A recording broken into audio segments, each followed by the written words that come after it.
So one of the first places we're going to start is my first book, The Decision Matrix, or AKA the compass, right? So if we're going to go somewhere, we need a compass, a map, and a key.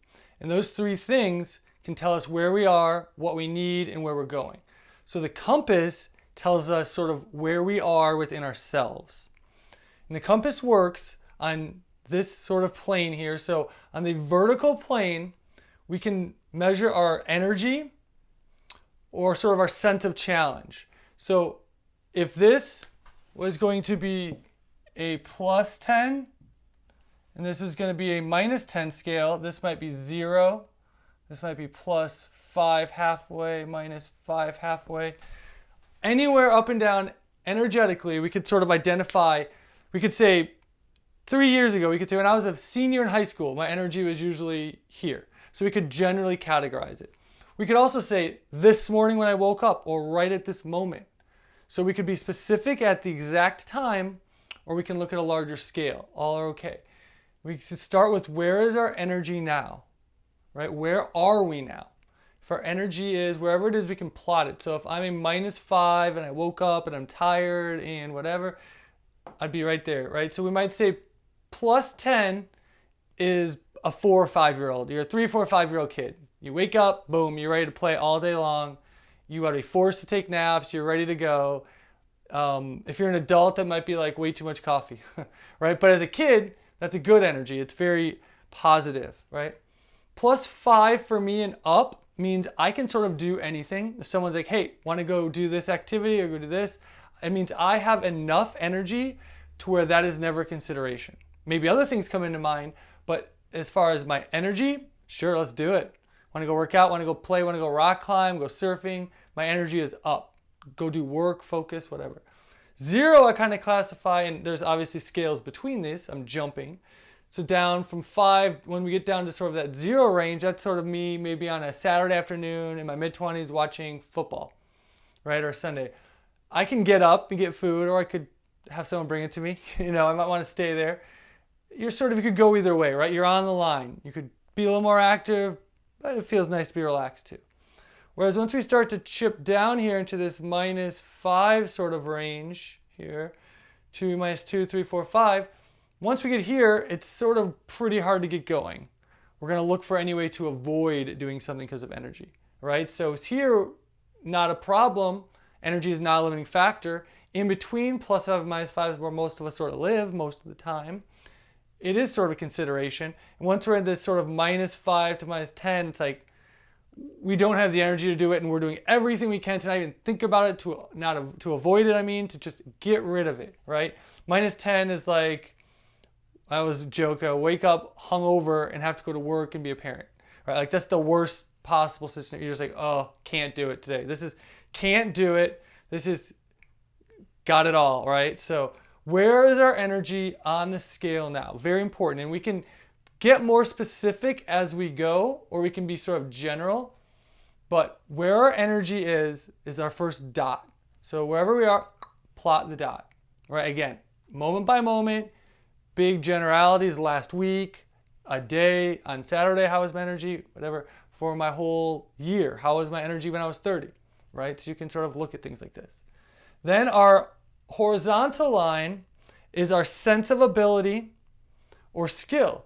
So we might say this is plus 10 in a positive way. So this is stress less. There's no stress. Right, here's energy. Our energy line, right? And over here it would be minus 10 or stressed out. Right? So when we are plus 10, I always felt like the last day of school when I was a high school kid, or any kid, last day of school, I woke up that day, nothing could stress me out because I had my sense of ability and skill was really high. I could take anything for that one day because I had the whole summer coming, right? Or if stressed out, I was when I taught the high school kids is you have 5 AP exams all that week, right? And you feel like you do not have enough ability or skill for the time frame you have to get it all done. And that just crashes on your stress radar. So again, same concept, plus 5 over, we feel like we have a pretty good capability or handle on our skill compared to our stress. So we have a high skill set for what is the challenge. For sort of -5 and over, right? Put these here, sort of -5 and over, +5, right? So for -5 and over, we sort of feel like we don't have the ability or skill to handle whatever is going on at the time. And sort of most of us a lot of times operate sort of in this range between, in right here, okay? So we have a lot of opportunity to make shifts. So wherever we are, this is where we are. So let's say, for example, I woke up and I have a lot of stuff to do, and I feel that sense of challenge pushing me up, and so my energy sort of feels up, so I'm rising up, and I feel sort of this percolating nervous energy, but I also feel like it's, I can't really handle it today. It's more than I can handle, so I'm over on this side. So let's say I'm +5 energy, I feel like I got a lot to do, and I can maybe do it, but my sense of stress is I haven't done it before, and I'm kind of freaking out. So that might cross me over here, right? So energy here, stress here, here's my spot, right? That could be a spot. So what we can do now, wherever we sort of land on the chart in any given spot, this chart indicates something to us.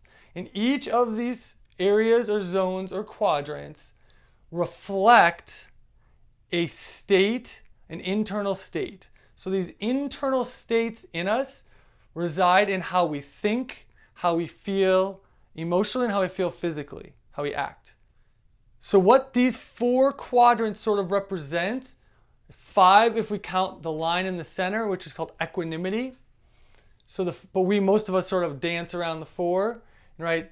Is the 4 or 5 physiological states that are all ever present within us. So all of these states are present, but we shift around them. Think about a little kid. They can jump all over the map. Total spaz out meltdown, 2 minutes later, happy-go-lucky. Just their ability to shift physiological states is extremely impressive, right? It's amazing, childlike. And as adults, we get a little more concrete in these physiological states. But the 4 or 5 physiological states that we all operate in are these. So if we have a lot of energy and not a lot of stress or a high sense of ability to handle that, this state that ripples out this way, sort of like a wave, that when we catch it, we are in it and it pulls us out,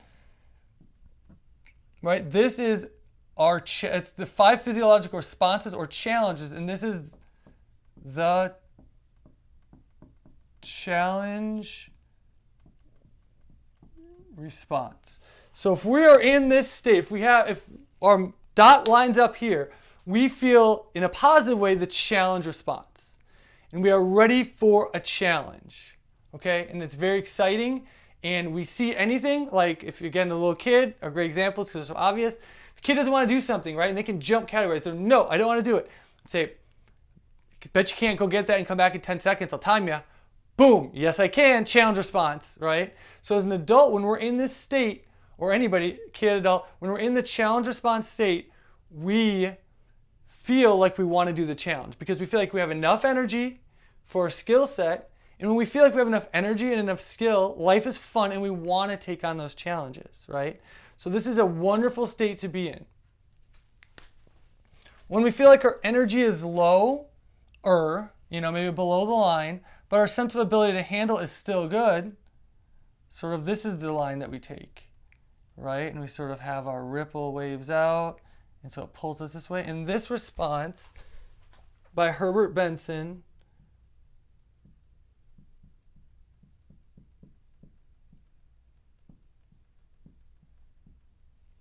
right? So Herbert Benson in 1974, I think, wrote a book called The Relaxation Response. And this came from studying with meditators, the founder of TM, Transcendental Meditation, and others. He went over and for a few years studied and sort of lifted their work, we'll say nicely, researched it. And he coined the response from the meditations, the 15 or 20 minute meditations, as a relaxation response. It's when our physiology shifts from a sympathetic or outpouring, we're trying to do something, to a relaxation response or falling back and recovering. So sympathetic, taking on the challenge, yang, putting out energy, yin, relaxation response, recovering, right? So these are two different physiological states. And we want to have the right state for the right time. We want to have the challenge response when we're taking on that challenge, we're meeting whatever we need to do for that day or that moment. And then we need the relaxation response afterwards to start to heal and recover and activate from a sympathetic response to a parasympathetic response. So we need this system to balance off and kick in. So one is not better than the other. They're synergistic and work together. So this is what I call the right side.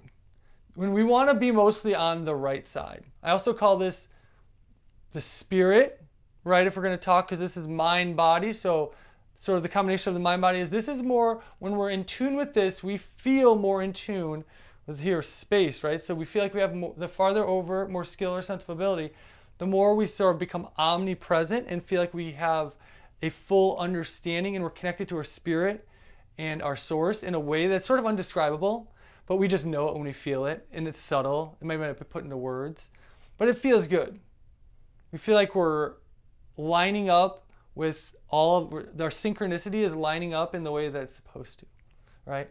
But when we're over here, which is, I call this side, the left side, more the ego, right? So this is our spirit side. When we are in this state, these two states, we generally feel like we have more space and more sense of ability, and we feel we are in touch with the great divine, and we just feel connected and in source. And when we're over here on the left side, we feel our ego and we feel fixed, right? So if we're over here, we call this growth mindset, right? Carol Dweck, growth mindset, she titled that. And when we're here, it's a fixed mindset or ego. So you can see now we have a growth or spirit mindset or response, and here more of an ego or fixed, right? So one is expanding and one is more of a contracting. And if over here, let's draw this out. And now if let's say again, similar to here, if our energy is high, but unlike over here in our challenge response, when we feel we have a high sense of ability or skill and we want or seek the challenge, if our skill is low, matching our sense of challenge, so our challenge is high and I feel like our sense of skill is low, our response is the fight or flight response.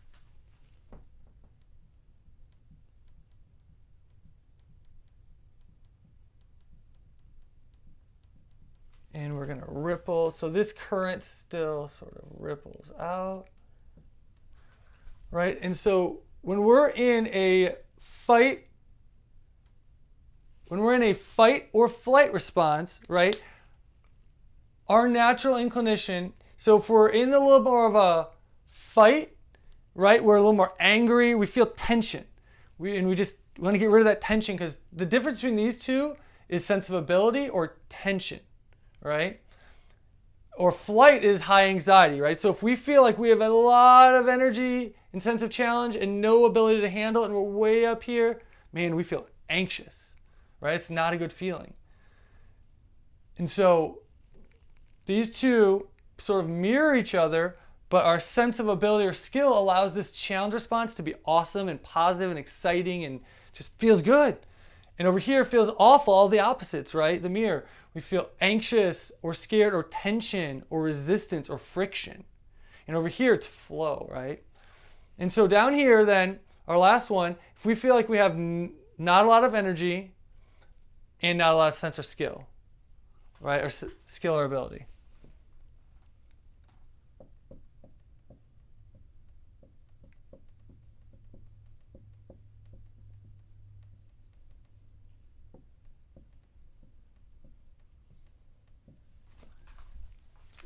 So when we're here, we get this sense of avoid or freezing, right? This is the old deep brainstem right here. So this is a lot of a brainstem response in that we're just sort of collapsing in, right? We're playing dead. So personally, when I crash here, I just shut it down, right? So how we respond to these depends on the state we're in at the moment, right? So when we're in over here in a challenge response and something happens, we seek that external thing as a challenge in a positive way. That exact same event or situation could happen, and if we're over here and our energy is sort of right here in the moment it triggers in, we're going to try to avoid or freeze or just do whatever we can to get away from that because we feel like we can't handle it at the moment. So this is like the water underneath the waterline. We're just drowning underneath it, right? And so this is almost like a drowning feeling, and this is surfing on the top of the wave, right? And so this is sitting at the beach and relaxing, and this is up against the wave. You're out in the ocean, and the big wave is coming at you, and you feel like you can't do anything about it. Fight or flight kicks in. You're like, can I get away? And you're at the bottom of the water, and you feel like you're just being pushed under deeper and deeper and deeper, right? And so all of these states, these 4 physiological states, and the 5th one would be equanimity, which would just be sort of residing and touching all of them without being in any of them at once, which is sort of a beginner and a high level state. We'll maybe get to that later, but most of the time we have to deal with sort of the states we're in first. So how we see the world comes down to what state we're in at any given time. And say that again because it's that important. These are our 4 or 5 physiological states, right? Or these are sort of responses. So we respond to the world this way, and these are reactions. So our biological ego, when our sense of ability is not great or we're on this side, we will respond or we will react, right? So we just yell or get in a fight or avoid or shut down. These are reactions that are biological, brainstem, limbic system, right? And then over here, if our energy is good and our sense of ability is high, these are responses. Our neocortex at the front is firing, and now we feel like we're making these decisions versus they're made for us or against us, by us, right? Our biology, our future, right? So how we're moving forward, stuck in the past. So it's good to know that, but equally important, we have to know that how we see anything is how we feel, and that means what state we're in. So if we are in this state, no matter what happens, we see the world with blinders on.